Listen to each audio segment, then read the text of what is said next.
Bonjour, tu vas apprendre à établir le schéma de Lewis du dioxyde de carbone, le CO2. Alors dans CO2, il y a du carbone, numéro atomique 6, ça on te le donne. Donc la première chose que je fais, c'est que je vais écrire la configuration électronique du carbone. Si tu ne sais pas le faire, je te mets un lien en dessous. Ça me donne 1s2, 2s2, 2p2. Voilà pour le carbone. Je fais pareil pour l'oxygène. Oxygène numéro atomique 8, ça aussi on te le donne. Ça fait 1s2, 2s2, 2p4.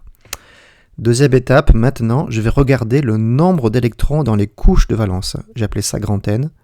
Donc le carbone, couche de valence, c'est la deuxième, parce que c'est la dernière couche où il y a des électrons. Et je vois que dans cette couche de valence, il y a 2 plus 2 égale 4 électrons. Je note 4. Oxygène, pareil, c'est aussi la couche numéro 2, la couche de valence.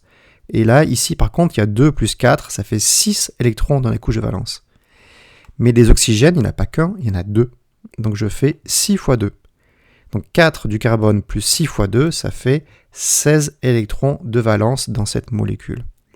Maintenant, je regarde le nombre de doublés d'électrons. Comme c'est des doublés avec 2 électrons, il y en a 2 fois moins. Donc petit n, nombre de doublés, c'est 16 divisé par 2, ça fait 8 doublés. Que je vais devoir répartir dans la molécule. Donc justement, maintenant, je vais faire le squelette de cette molécule. Je mets le carbone au centre, parce que c'est l'atome le plus électronégatif qu'on met au centre. Et je mets un oxygène de chaque côté.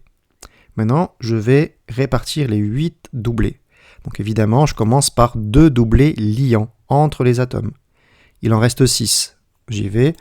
1, 2, 3, par exemple. 4, 5, 6. Ok, ça me paraît pas mal, mais je vais quand même vérifier. Cet oxygène, est-ce que la règle de l'octet est respectée ? C'est-à-dire, est-ce que l'oxygène est entouré par 8 électrons ? 1, 2, 3, 4, 5, 6, 7, 8, c'est bon. Celui-là, évidemment, c'est pareil. Règle de l'octet, respectée, c'est stable. Par contre, le carbone, là, c'est la panique parce qu'il n'a que 1, 2, 3, 4 au lieu de 8 électrons autour de lui. Donc cette molécule, elle est vraiment très instable. C'est pas possible. Donc il faut que je me débrouille autrement. Ce que je vais faire, c'est que je vais prendre par exemple en rouge ici, ce doublé non liant, je vais en faire un doublé liant. Et pareil pour l'autre côté, évidemment. En faisant ça, toc, j'ai résolu le problème. Je vérifie parce que maintenant, dans cette molécule, je vais recompter. Les oxygènes, ils sont encore et toujours entourés par 8 électrons. 1, 2, 3, 4, 5, 6, 7, 8 pour les oxygènes. Règle de l'octet respectée, c'est stable. Et le carbone au centre, 1, 2, 3, 4, 5, 6, 7, 8. Ouf, c'est bon. La règle de l'octet est aussi respectée pour ce carbone. Donc voilà donc la configuration de Lewis du dioxyde de carbone. Voilà, cette molécule est stable. Voilà.